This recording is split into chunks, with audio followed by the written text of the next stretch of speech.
अस्सलाम वालेकुम नाज़रीन, मैं हूं इरफान हाशमी और आपको प्रोग्राम दो टोक में लंदन से खुशामदीद कहता हूं। हमारे साथ मौजूद हैं इब्राहिम राय साहब। राय साहब अस्सलाम वालेकुम। वालेकुम अस्सलाम।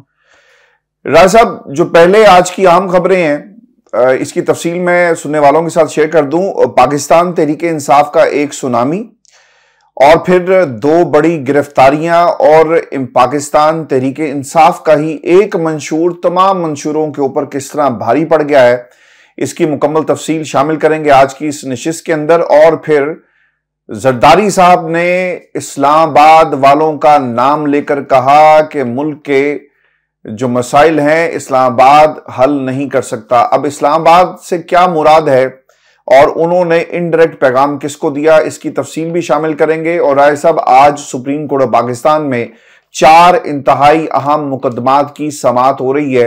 ये मुकदमात किस नोयत के हैं और काजी साहब की अदालत से क्या फैसले मतवक्के हैं, इसका भी हाल अहवाल शामिल करेंगे राय साहब आज की इस नशिस्त के अंदर।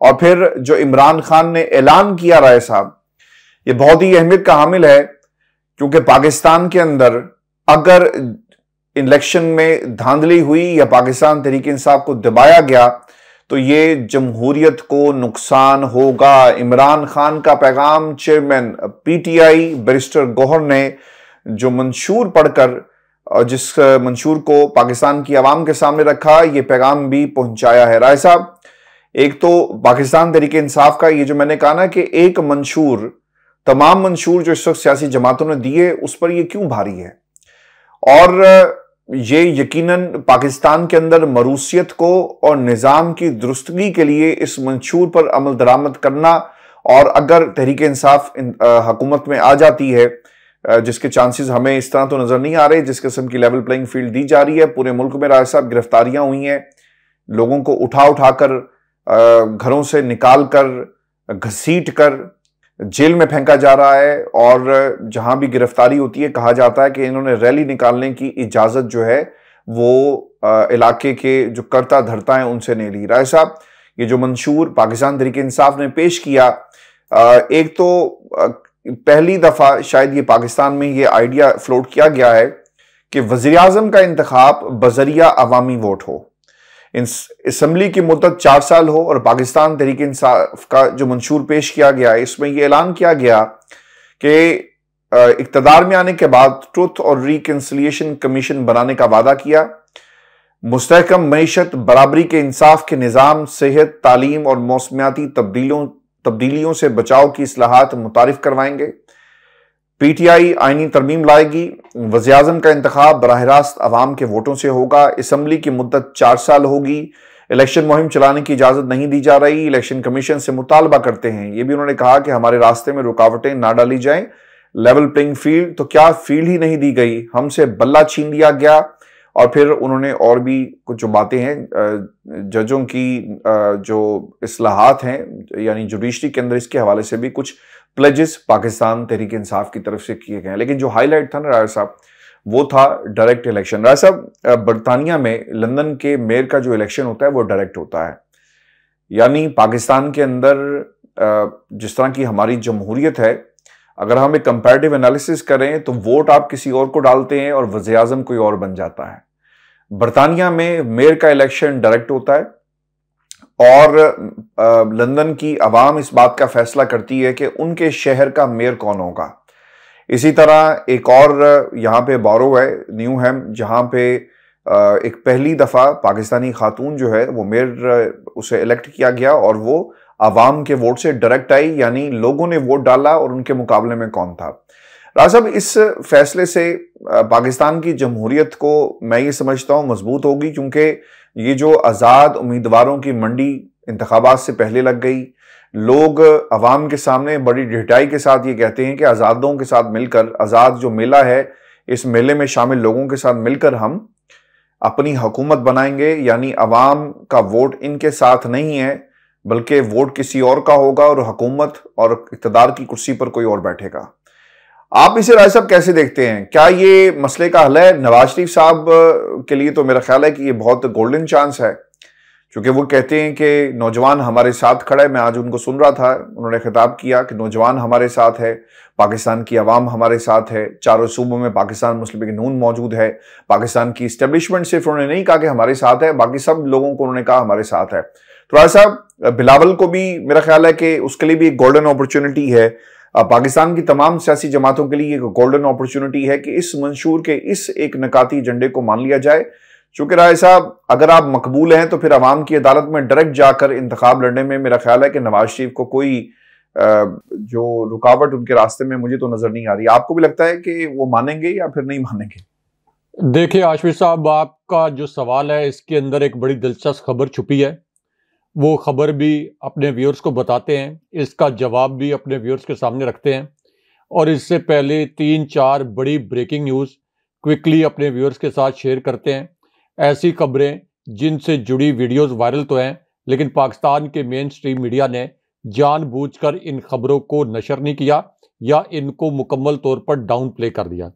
एक वीडियो तो आशमी साहब सियालकोट से वायरल हुई है, क्योंकि यहाँ पर एक घर पर छापा मारा गया है और एक बुजुर्ग खातून यानी उस्मान डार की वालदा, उनके घर पर और उनके सियासी सेक्रेटेरिएट पर छापा मारा गया है, क्योंकि यहाँ से एक ताज़ा तरीन सर्वे आया है और उसमें यह बताया गया कि उस्मान डार की वालदा रेहाना डार, जो कि तहरीक इंसाफ के टिकट पर इलेक्शन लड़ रही हैं, उनको यहाँ पर 29% यानी 29% बरतरी, इसके बावजूद कि पीटीआई का इंतखाबी निशान बल्ला उनके पास नहीं है, लेकिन 29% उनको बरतरी हासिल है।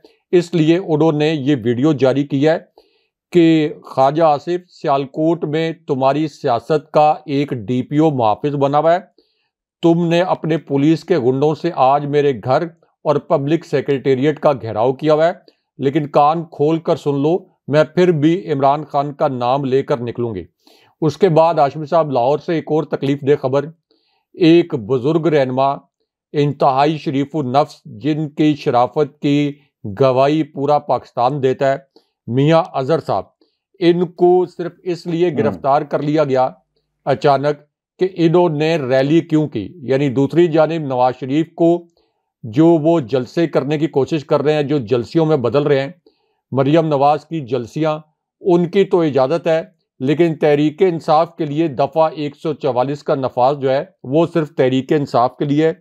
तो हमाद अजहर के वालिद को गिरफ्तार कर लिया गया। अच्छा, अब ये जो आपने मियां अजहर की बात की ना कि वो इतने शरीफ हैं, राजा वो इतने शरीफ थे कि माजी में उन्होंने काफ लीग को लीड कर रहे थे, तो बाद में पता चला कि वो अपनी कुर्सी भी हार गए हैं। यानी जो सियासत हो रही थी उनके खिलाफ, उन्हें इसका भी इल्म नहीं था, यानी शराफत उनकी इतनी है। देखिए, एक तो आप किसी का जो सियासी करियर जज करते हैं वो उसके करप्शन के इल्जामात से भी जज करते हैं। एग्जैक्टली। फिर उसकी एक जो ख़ानदानी वकार होता है, तो उस हवाले से इनके मुतल्लिक हमेशा लोग जो हैं वो बड़े मुनासिब और बड़े मस्बत अल्फाज इस्तेमाल करते हैं। उसके बाद आप ये देखें कि ये जो आपका NA 105 है, हाशमी साहब, NA 105 में हर वक्त इंतखाबी रैलीज निकलती रहती हैं, लेकिन यहाँ से जब PTI की इंतखाबी रैली निकली है बड़ी अजीमुशान किस्म की, तो यहाँ पर जो दोनों सूबाई असम्बली के PTI के उम्मीदवार थे, इनके घरों पर छापे मारे गए, इनकी खवातीन को हिरासा किया गया। एक और खातून की वीडियो इस वक्त वायरल है, ये PP 229 से PTI की टिकट होल्डर हैं, आरफा नज़ीर जट, इनके दफ्तर पर छापा मारा गया और इनके भतीजे हमजा जट को गिरफ्तार कर लिया गया। एक बड़ी दिलचस्प खबर हाशमी साहब, कड़ाकेदार और दिलचस्प खबर छपी है ये एक्सप्रेस न्यूज़ पे, और इससे ये भी साबित हो गया इस खबर से कि 2018 का जो इलेक्शन था इसमें PTI सबसे मकबूल थी, और ये जो नैरेटिव बनाया गया कि 2018 का इलेक्शन को इस वक्त की इस्टेब्लिशमेंट ने इमरान खान साहब को जितवाया, वो नैरेटिव भी मुकम्मल तौर पर कोलैप्स कर गया। क्योंकि एक्सप्रेस न्यूज़ की इस खबर में ये लिखा गया कि तहरीक इंसाफ को इंतखाबी निशान बल्ला ना मिलने की वजह से इस मरतबा जो इंतखाबी निशान से जुड़े हुए खिलौने या अलामात होती हैं, इनकी फ़रोख्त बहुत कम हो गई है, और जो ताजरों को कोट किया गया कि 2018 में सबसे जो इंतखाबी निशान सबसे ज़्यादा बिका था वो था बल्ला। इसका मतलब यह है कि उस वक्त भी बल्ला सबसे ज़्यादा मकबूल था, और अब चूंकि तहरीक इंसाफ को बल्ले का इंतखाबी निशान नहीं मिला, तो इस वजह से ना सिर्फ ये कि बल्ला फरोख्त नहीं हो रहा, बल्कि जो बाकी इंतखाबी निशानात वाले खिलौने हैं वो भी नहीं इस वक्त बिक रहे। तो एक तो इससे ये साबित हो गया कि बल्ला 2018 में भी सबसे मकबूल था और अब 2024 में भी सबसे मकबूल है। एक और खबर जो कि पाकिस्तान में ये इस वक्त अंधेर नगरी हो रही है, उसके मुतल्लिक एक रिपोर्ट जारी की गई है और ये रिपोर्ट हाशमी साहब जारी की है पाकिस्तानी कमीशन बराए इंसानी हकूक ने।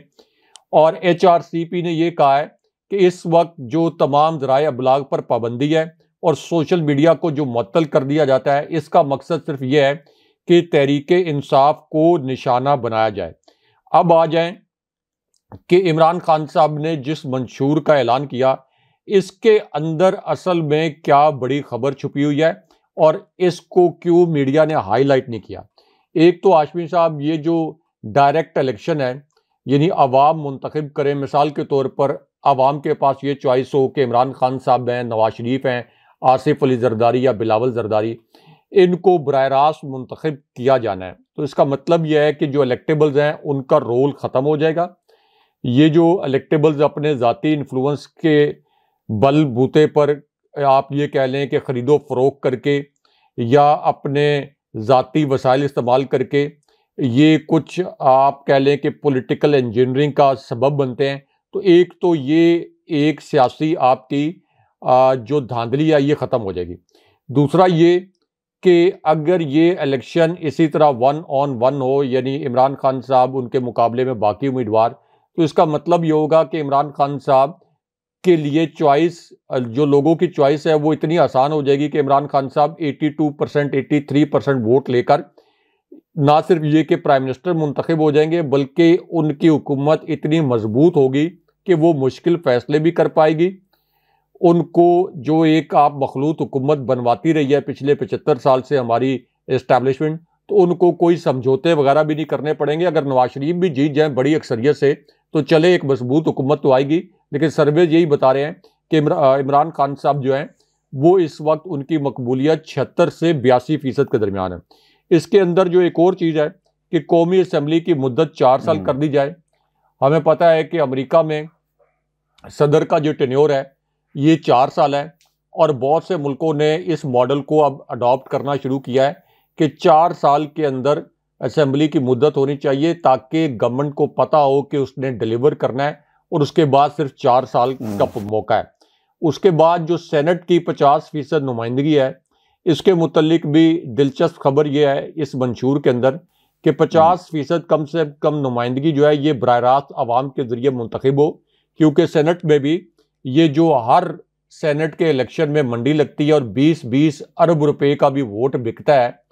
ये जो आपके थे सेनेटर, एक जो इमरान खान साहब के खिलाफ रजीम चेंज ऑपरेशन में नूर आलम खान बुरवे कार आए, इनके मुतल्लिक सबको पता है कि ये सेनेट में पीपल्स पार्टी को पैसे देकर ये सेनेट का टिकट लेते रहे।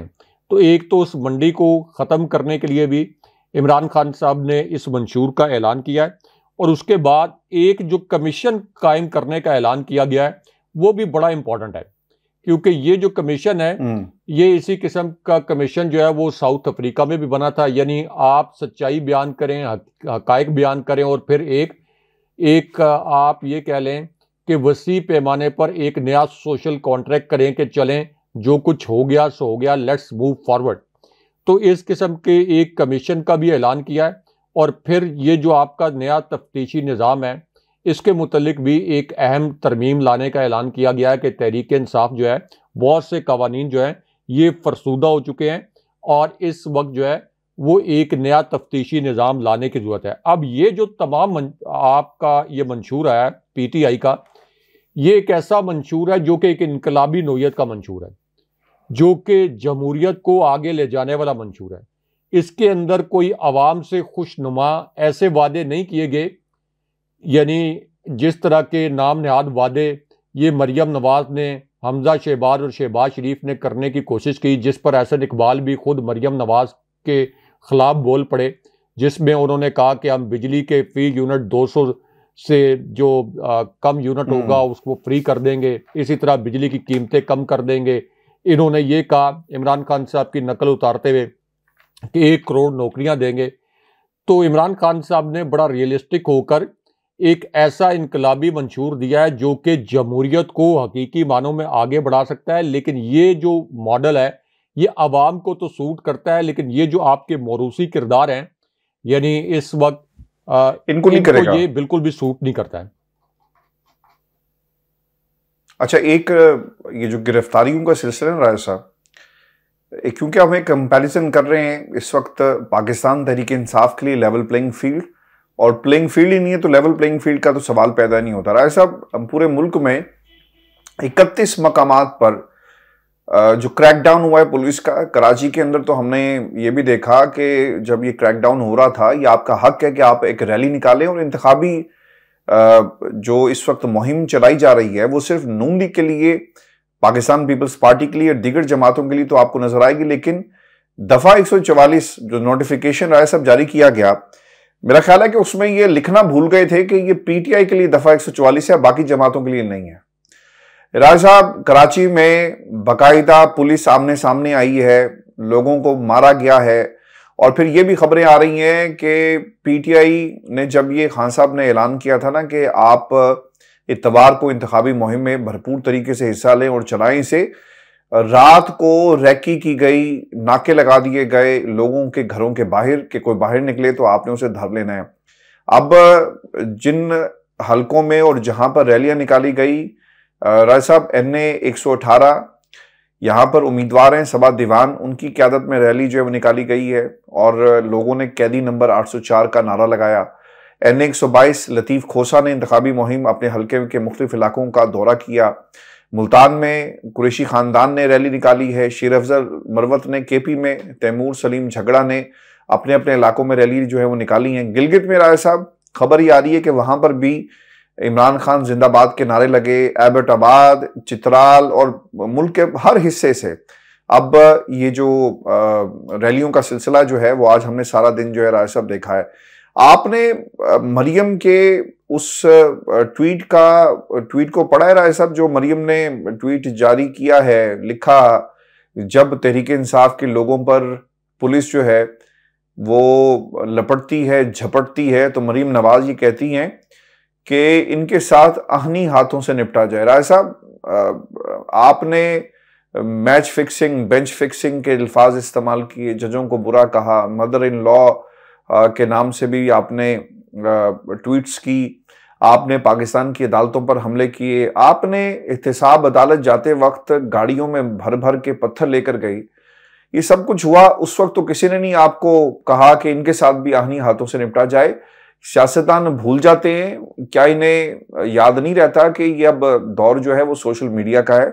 आप जितना भी छुपना चाहें, ये जो कम्युनिटी जर्नलिज्म हो रही है ना इस वक्त पाकिस्तान के अंदर, हर फर्द जो कर रहा है वो वीडियो उतारता है, बनाता है और पब्लिक कर देता है, तो अब आप झूठ जो है वो छुप नहीं सकता। राय साहब, जस्ट एक छोटी सी बात इसमें ऐड करूंगा, जो कुछ राहत फतेह अली खान ने एक बंद कमरे में किया, अगर ये सोशल मीडिया ना होता तो लोगों को राहत फतेह अली खान के उस भयानक जो हरकत थी उसकी हकीकत मालूम ना हो सकती। तो हम ये कह सकते हैं कि ये सोशल मीडिया, जिसे बाज लोग कहते हैं कि गंद है, ये तो कम्युनिटी जर्नलिज्म हो रही है और लोग आगे ही लोगों तक पहुंचा रहे हैं। राय साहब, देखिए आशफी साहब, मरियम नवाज ने ये क्यों कहा कि मजीद आईनी हाथों से निपटा जाए, यानी आईनी हाथों से इस वक्त तहरीक इंसाफ को क्रच करने की कोशिश तो पूरी की गई है, लेकिन उनको ये कहने की ज़रूरत क्यों पेश आई, इसके पीछे भी एक दिलचस्प कहानी है।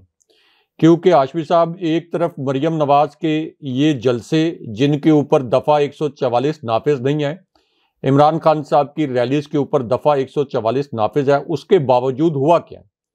हुआ ये है कि NA 130, NA 130, यहाँ पे PTI की उम्मीदवार हैं यास्मीन राशिद साहिबा। यास्मीन राशिद साहिबा का इंतखाबी निशान है लैपटॉप। इंतखाबी निशान बल्ला तो ज़ाहिर है कि तहरीक इंसाफ से छीन लिया गया, लेकिन यहाँ पर एक ताज़ा तरीन सर्वे आया है और यास्मीन राशिद साहिबा नवाज शरीफ के ऊपर, इसके बावजूद कि उनको कैंपेन करने की इजाज़त नहीं दी गई, कैदो बंद में रखा गया, उनको नवाज शरीफ पर इस वक्त 23% बर्तरी हासिल है।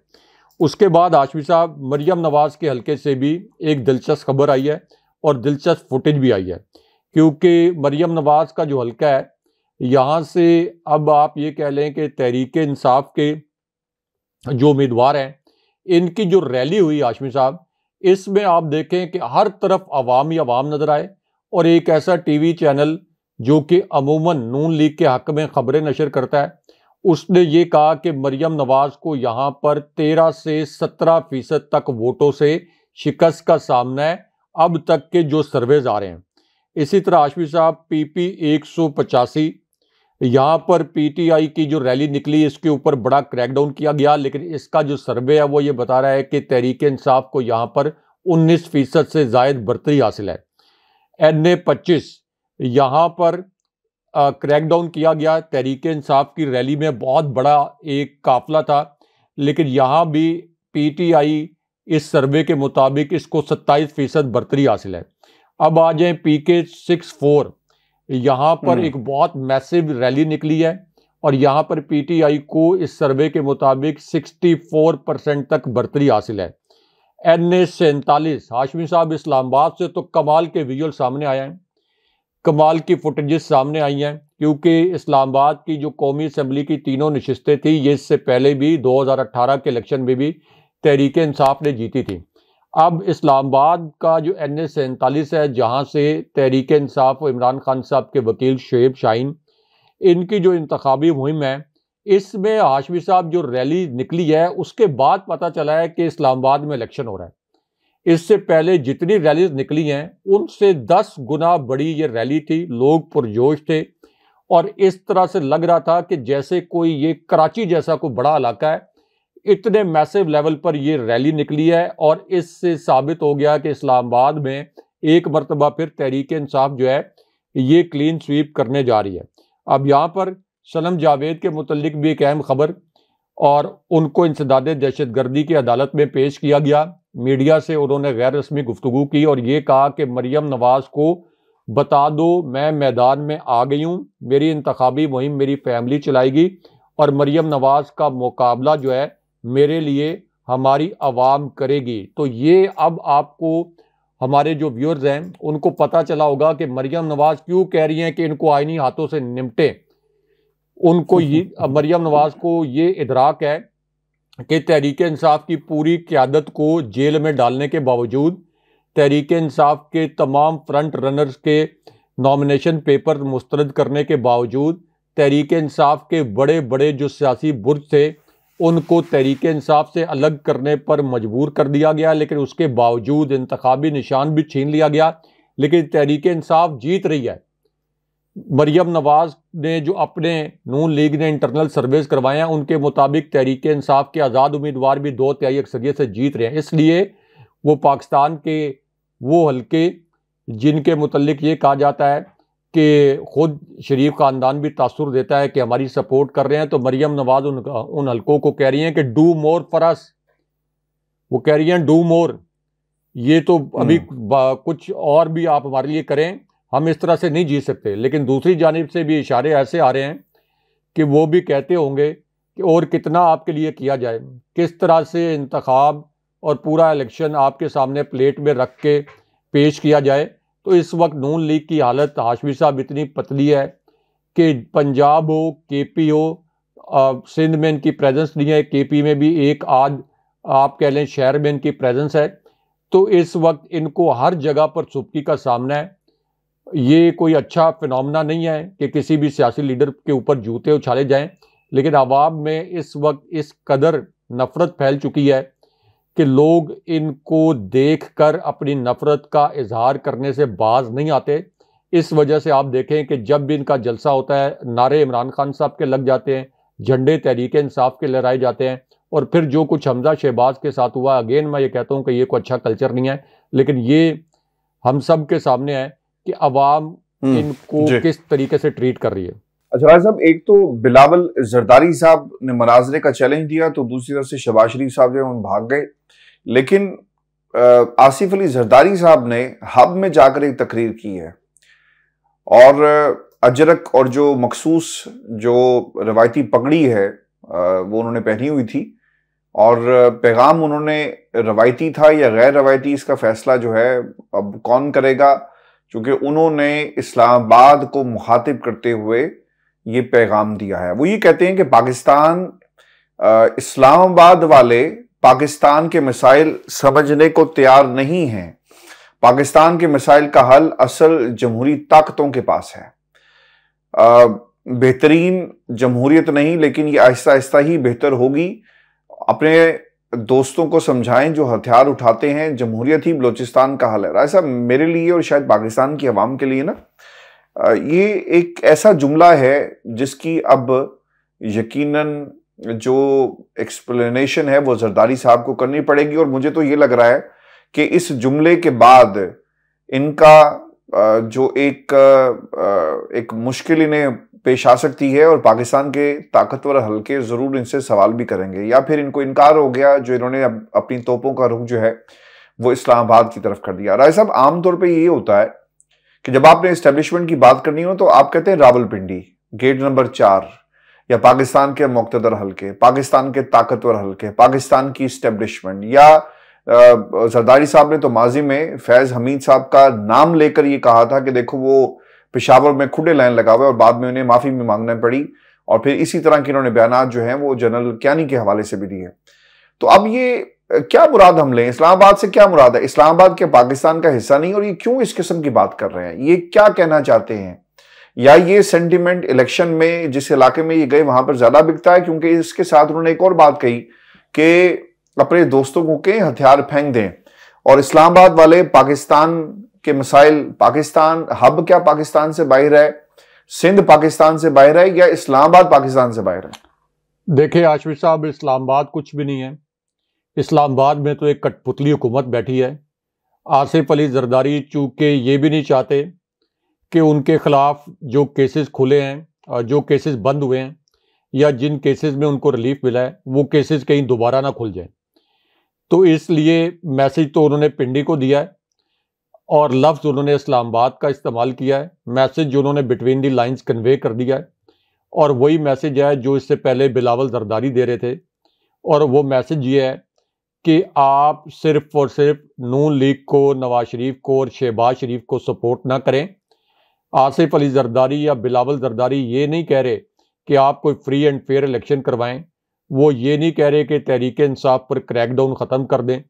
वो असल में ये कह रहे हैं कि ये जो धांधली ज़्यादा केक है, धांधली से अटा हुआ केक है, इसका सारा हिस्सा ये शरीफ ख़ानदान को ना दिया जाए, बल्कि हम भी रजीम चेंज ऑपरेशन के मरकज़ी खिलाड़ी थे। बलूचिस्तान में रजीम चेंज ऑपरेशन में बलूचिस्तान अवामी पार्टी को हमने साथ राम करने में किरदार अदा किया। और सिंध हाउस में मंडी लगी इस्लामाबाद में। सिंध हाउस में सिंध पुलिस यानी पीपल्स पार्टी की जो सूबे की पुलिस थी उसको मामूर किया गया। तो वो असल में अपना हिस्सा वसूल करने के लिए पैगामात भिजवा रहे हैं रावलपिंडी को, और कह ये रहे हैं कि इस्लामाबाद वालों को ये समझ नहीं लग रही। अब आशमी साहब, समझ तो आसिफ अली जरदारी को और बिलावल जरदारी को भी नहीं लग रही, क्योंकि ये जो तासुर देने की कोशिश कर रहे हैं कि नून लीग के दौर में यानी शहबाज शरीफ के दौर में, पीडीएम के दौर में असल में जो तबाही हुई है, अब इसकी वजह से बिलावल जरदारी और आसिफ अली जरदारी की इनकी पहले भी एक्सेप्टेंस बहुत कम थी। तो लोग इतने कोई बेवकूफ़ नहीं है जिस तरह से ये नवाज शरीफ ने केपी के लोगों को कहा, उसका इतना रिएक्शन आया कि एएनपी जैसी जमात, जो कि ये शरीफ ख़ानदान के लिए भी एक रेंट अ क्राउड जैसी जमात बनी हुई है और एक किराए की जमात बनी हुई है, उसको भी ये कहना पड़ गया कि नवाज शरीफ जो है ये उन्होंने केपी के लोगों की तौहीन की है और वो माफ़ी मांगे। और इसका बदला आप देखेंगे कि केपी के लोग जो हैं वो वोट की ताकत से भी लेंगे ये जो नवाज शरीफ ने हरकत की है, और अपने अल्फाज भी वापस लिए। तो इस पूरी सूरत हाल में ये जो बार बार मनाजरे का चैलेंज भी करते हैं नवाज शरीफ को, शहबाज शरीफ को, ये टोपी ड्रामा है आशमी साहब। ये लोगों को ये बताने की कोशिश करते हैं कि जो तबाही पीडीएम के 16 माह के दौर में आई उसके जिम्मेदार हम नहीं हैं, सबसे ज़्यादा जिम्मेदार तो आप ही हैं। आप रजीम चेंज के मरकजी खिलाड़ी थे। आसिफ अली जरदारी तहरीक अदम एतमाद के मेमार भी थे, उस हुकूमत में शामिल भी हुए। इलेक्शन भी उन्होंने बर वक्त नहीं होने दिए क्योंकि सिंध में वो मजीद लूट मार और लूट खसूट करना चाहते थे अपना टेन्योर पूरा करके। तो ये लोगों की आंखों में धूल झोंकने की कोशिश कर रहे हैं। लेकिन आप मुझसे लिखवा लें, अव्वल तो ये जो धांधली ज़्यादा इलेक्शन है, इसके बावजूद इनकी हुकूमत यानी पीडीएम की हुकूमत बनना बड़ा मुश्किल है। और अगर तहरीक इंसाफ को मुकम्मल तौर पर आउट करके ये कोई थोड़े अरसे के लिए हुकूमत बनाने में कामयाब भी हो गए, तो ये बिलावल जरदारी पुरानी तनख्वाह पर नून लीग के साथ ही काम करेंगे। ये सिर्फ और सिर्फ मनाजरे के मुतल्लिक चैलेंज, ये लोगों को एक धोखा देने की कोशिश और पीटीआई के आज़ाद उम्मीदवारों को हाईजैक करने की कोशिश है। बिलावल जरदारी को तो सियासी तौर पर शर्म भी नहीं आती जब वो बार बार ये कहते हैं कि हम इन आज़ाद उम्मीदवारों को अपने साथ मिलाएंगे। इसका मतलब वो ये एतराफ़ कर रहे हैं कि पीटीआई इतनी मकबूल जमात है कि उसके आज़ाद उम्मीदवार बग़ैर इंतखाबी निशान के भी जीत जाएंगे, और फिर वो डिटाई के साथ कह रहे हैं कि हम इनको अपने साथ मिला के हुकूमत बनाएंगे। तो ना तो बिलावल जरदारी हुकूमत बनाएंगे, और अगर पोलिंग डे पर कोई 30-40% तक धांधली हो गई तो तब भी पीटीआई के ये जो उम्मीदवार हैं, आज़ाद उम्मीदवार, ये जीत जाएंगे। अगर पोलिंग डे पे 100% धांधली हुई तो फिर जाहिर है कि उस इलेक्शन को कोई एक्सेप्ट नहीं करेगा, ना इंटरनेशनल लेवल पर ना डोमेस्टिक लेवल पर, और उसका नतीजा माशी और सियासी अदम इस्तेहकाम होगा और मज़ीद हमारी रियासत की आलमी सतह पर रसवाई होगी। अच्छा, ये मैं ना कुछ खबर जो है ये भी हम राय साहब शामिल कर लें। एक तो सुप्रीम कोर्ट पाकिस्तान में ना आज समाअत हो रही है जो मुकदमात, इनमें एक जो अहम केसेस हैं, इनमें एक तो जी एफआईए की जानिब से सहाफ़ियों को हरासा करने से मुतल्लिक केस की समाअत चीफ जस्टिस काजी फैज़ी ईसा साहब की सरबराही में 3 रुकनी बेंच कर रहा है। इसके साथ साथ सिविलियंस के फौजी ट्रायल से मुतल्लिक अदालत उस्मा के 23 अक्टूबर 2023 के फैसले के खिलाफ दायर इंट्रा कोर्ट अपीलों पर समाअत जस्टिस तारिक मसूद की सरबराही में 6 रुकनी लार्जर बेंच करेगा। इसके साथ साथ राय साहब एक लाहौर हाई कोर्ट के जजेस की सीनियरिटी से मुतल्लिक जस्टिस मोहम्मद फर्रुख इरफान खान के दायर करदा आइनी दरख्वास्त पर समाअत जो है वो भी जस्टिस तारिक मसूद साहब कर रहे हैं। और फिर वज़ीर-ए-आज़म के खिलाफ तहरीक अदम एतमाद मुस्तरद करने से मुतल्लिक इमरान खान, असद कैसर और सदर मुमलिकत आरिफ अलवी की दायर करदा दरखास्तों पर जस्टिस मंसूर अली शाह की सरबराही में भी 5 रुकनी लार्जर बेंच जो है वो समाअत करने जा रहा है। एक इंतहाई अहम दिन है, और इसके साथ साथ कागजात नामजदगी जो चैलेंज किए गए मुख्तलिफ अपीलें भी, जिनमें मेजॉरिटी पाकिस्तान तहरीक इंसाफ के लोगों की हैं, इनकी समाअत भी राय साहब आज हो रही है। लेकिन राय साहब ये जो एक रोज़ पहले मुर्तज़ा सुलंगी ने जो निगरान वज़ीर इत्तलात है भाई साहब, इन्होंने एक प्रेस कॉन्फ्रेंस की, और इस प्रेस कॉन्फ्रेंस में उन्होंने एक तो इस केस से पहले जो एफआईए ने इंक्वायरीज की हैं उसके ऊपर ग्राउंड बनाना, मुझे नहीं लगता कि ये क्यों किया गया। आज किसी ने मुझसे ये बरतानिया में राय साहब सवाल पूछा कि जब किसी जज के खिलाफ कोई कैंपेन चलाई जाती है तो क्या हुकूमत को खुद इन्वॉल्व होना या फिर कोई ऐसा प्रेसिडेंट, कोई ऐसा कानून मौजूद है कि हुकूमत अपने तौर पर ये कार्रवाइयाँ करे? क्योंकि राय साहब बरतानिया के अंदर अगर किसी जज के खिलाफ कोई ऐसी कैंपेन, पहली बात तो कोई सोच नहीं सकता, तसव्वुर नहीं कर सकता कि ऐसी कैंपेन चलाई जाए। वो जज इतना पावरफुल होता है कि वो खुद बुलाकर उन लोगों को और उस कैंपेन चलाने वाले के खिलाफ जो है वो कार्रवाई कर सकता है, हुक्म दे सकता है। हुकूमतें ऐसे मामलात में यानी ये रवायत नहीं है। तो ये सवाल आज मुर्तज़ा सुलंगी से भी हुआ कि आप किस कानून के तहत जो है ये नोटिस कर रहे हैं, यानी रियासत अपने तौर पर, एफआईए अपने तौर पर हुकूमत के कहने पर ये सब कुछ करती है। क्या ये हुकूमत का काम था या फिर अदालत अपने तौर पर ये कार्रवाई करती? ये एक बहुत बड़ा सवाल है राय साहब, और इससे कौन पार्टी है और कौन नहीं पार्टी, इसका भी जवाब जो है हमें मिल जाएगा अगर हम जवाब तलाश करने की कोशिश करें। अब मुर्तज़ा सुलंगी साहब ने क्या कहा कि आला अदलिया के खिलाफ तज़हीक अमेज़ और बहतान तराशी पर मुहिम जारी थी। अब तक सोशल मीडिया के तकरीबन 600 अकाउंट्स की तहकीकात हुई और तकरीबन 100 इंक्वायरीज जो हैं वो रजिस्टर्ड की गई हैं, और उन्होंने कहा कि अदालत और कानून अपना रास्ता खुद लेगा। अब तक होने वाली कार्रवाई कानून के मुताबिक हुई है। राय साहब, कानून के मुताबिक कार्रवाई किसके कहने पर हुई? देखिए आशफी साहब, एक तो जो निगरान हुकूमत होती है उसका सिर्फ मैंडेट ये होता है कि उसने बर वक्त इलेक्शन करवाना है, साफ और शफाफ इलेक्शन करवाना है। एक तरफ चीफ जस्टिस ने खुद इसका आज खुद नोटिस लिया है और इसकी समाअत होनी है, और इस समाअत से पहले निगरान वज़ीर इत्तलात का इस तरह से आना और ख़ास तौर पर सहाफ़ियों के मुतल्लिक ये बात करना, ये तो आप ये कह लें कि इस निगरान हुकूमत ने अपना मज़ीद मजाक भी बनवा लिया है। और ये भी साबित कर दिया है 100% पहले ही साबित था, ये भी साबित कर दिया है कि ये मुकम्मल तौर पर इस वक्त पार्टी बन चुके हैं। अब हो ये रहा है कि जिनको नोटिस जारी किए गए हैं, सब ने ज़ाहिर है सबको पता है कि उन्होंने कोई ऐसी बात नहीं की जिससे ये कहा जा सके कि अदलिया पर हमला हुआ है या जस्टिस फायद ईसा साहब पर कुछ ज़ाती नोयत की तनकीद की गई है।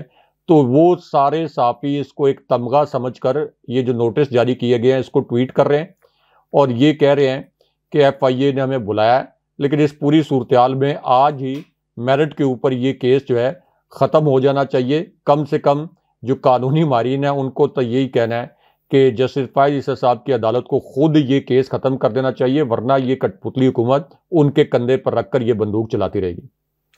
बहुत शुक्रिया साहब। व्यूअर्स, ये आज का दो टोक था। अपने कमेंट्स जरूर भेजिएगा, चैनल को सब्सक्राइब करना मत भूलें।